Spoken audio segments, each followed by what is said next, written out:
Hello everybody, welcome to my channel, or welcome back to my channel. It's been a minute, but I'm back and I'm making a worm compost bin today. So we can just get right into it. Super excited. I already bought the bins.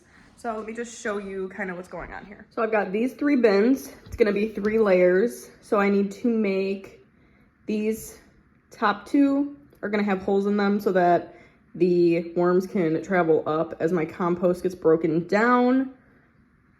And then my stuff will be in the bottom. So that's basically it. So I just need to put some holes in these. The one thing I don't have that I need to add later is a drain to the bottom. It's gonna have to come later because my worms are already here. So I need to do this.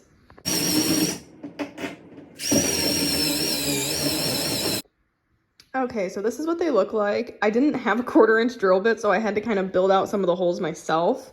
But I think this is gonna work just fine. So all I have to do now is put my base in, my browns, and then put some of my compostable food material on top, and then I can put my worms in there and they can get to work. So let's just go ahead and do that. Of course, Bindi is investigating. I just decided I want to put these little wood pieces in between the handles because I don't think that my bins are like sitting up enough for anything to travel down.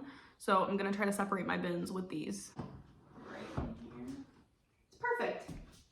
I got lucky that we're doing other construction right now around the house. We're building a super cool lizard cage, so that works perfectly. And then for my bottom one, now this one is going to get a drain on the bottom. I'm gonna add that later because, like I said, my worms need a home. They've been in a bag overnight. But if you don't know about worm composting, you should definitely look into it. I tried to do a hot compost last year and I just forgot to turn it all the time. I was not great at it, so I think this will do a lot better for me because the worms are gonna do the work for me. And then also like all the benefits of the organic worm castings and the worm juice, which sounds nasty, and it kind of is, but it's literally like you're getting free fertilizer just because you're composting your food. Super beneficial, so it's really cool. So I'm gonna add my base now. I have this coconut core substrate that we've had for like ever for like our snakes and stuff.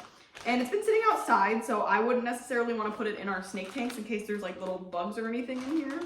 So I'm actually gonna add that as part of my base layer.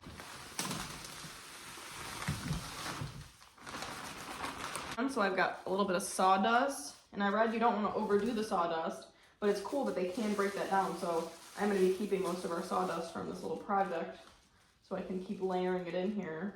Then I got my food scraps, some cabbage, got some carrots, a little bit of avocado peel. All right, so here's the moment of truth, the moment of excitement that I've been waiting for. These are my red worms. I ordered them off Amazon from, I think they're Big Jim's red worms. I can like link that down below if you guys are interested. I was also going to say if you guys want like more frequent updates on like my worm bin, my garden, stuff like that, you guys can follow me on TikTok. I'll also put that down below. But this is my moment of truth. I bought 600. They were about $40. And they literally just come, like I stuck my hand in the bag. I was like, ah, touched all the worms. So I'm just going to, I don't really know how to do this gracefully, but there they are. They alive and they in there. So I'm just going to start like releasing them, I guess. And from my understanding, if you like, this is supposed to be about a ½ pound of worms. And from my understanding, you can get about a ½ pound of feed for a ½ pound of worms per day. I'm going to show you the rest of what this looks like where it's wrapped up. Because those little worms escaped, but this is what the rest of the pack looked like when I just opened up the paper. So it's just full of dirt and worms, and I just want to make sure they're alive because it made me a little bit nervous leaving them on my counter overnight, but they are.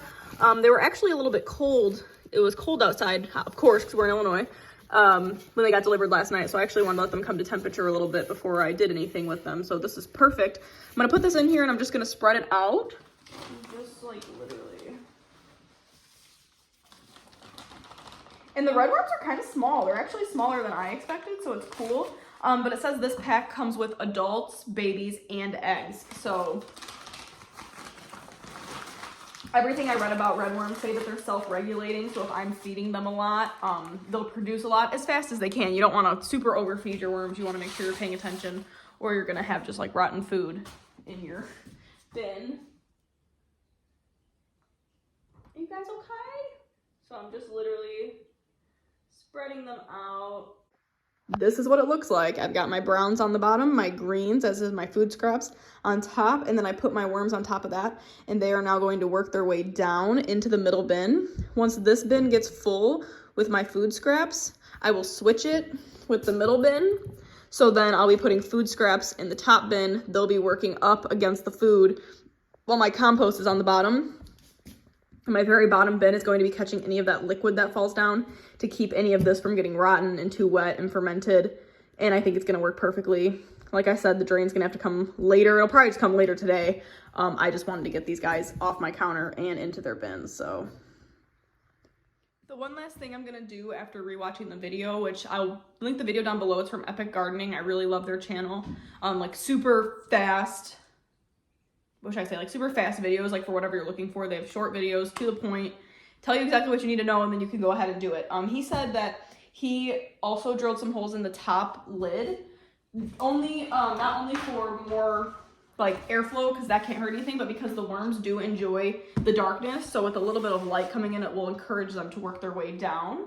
And I will say that I was just filming for my TikTok, and I put the light on them a little bit so I could see it for the video, and they did really start to move more, and I could see them actually trying to work their way down to get away from the light. So I'm just gonna drill some holes in this, and then that'll be it. Thank you guys for watching this video. If you like this video and you are enjoying my channel, please make sure that you subscribe. There's more gardening content coming, kind of everything. I literally post what I feel like, so if you enjoy my stuff, go ahead and subscribe. Hang out with me. I love you guys, and I will see you next time. Goodbye.